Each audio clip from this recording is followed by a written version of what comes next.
आभार मानते की त्यांनी त्यांच्या मुलीला जी साथ दिली, जो आशीर्वाद दिला आणि माझ्याकडे एक आशेने लोकांनी बघून जे मताधिक्य मला दिलं त्यावर मी एकच बोलेल की मी दिलेला प्रत्येक शब्द खरा करून दाखवेल आणि लोकांच्या समस्या, गरजा आणि माझ्या प्रभागाचा विकास हा कसा होईल याच्यावर मी 100% माझं योगदान असेल आणि काम करेल. येणाऱ्या काळामध्ये नक्कीच प्रभागच नाही तर सावदा शहराचा आपण चेहरा बदलवू आणि अजून पुढचेही मतमोजणी सुरू आहे आणि मला सावद्याच्या नागरिकांवर पूर्ण विश्वास आहे की त्यांनी घड्याळ या चिन्हावर आणि राजेश गजाननराव वानखेडे हे ज्यांच्या नेतृत्वात काम करता आदरणीय अजितदादा पवार यांच्या नेतृत्वावर ते अतिशय चांगला विश्वास व्यक्त करतील आणि पुढचेही उमेदवार खूप चांगल्या मताधिक्याने निवडून येतील हाही मी विश्वास व्यक्त करते.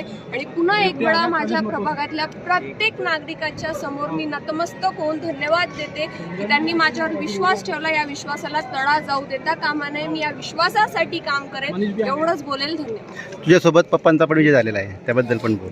वडिलांचाही विजय झालेला आहे. बाप लेकीला प्रेम हे सावदा शहराने आधीपासून दिलं, आताही दिलेलं आहे. आई सुद्धा उभी आहे, तो निकाल अजून यायचा आहे. वडिलांच्याकडूनही मी आभार मानते आणि आता वडिलांमुळे मला ओळख मिळालेली आहे त्यांची मुलगी म्हणून. पण आता मी प्रभागासाठी काम करून ती अजून एक वेगळी ओळख येणाऱ्या काळामध्ये मी निर्माण. थँक्यू.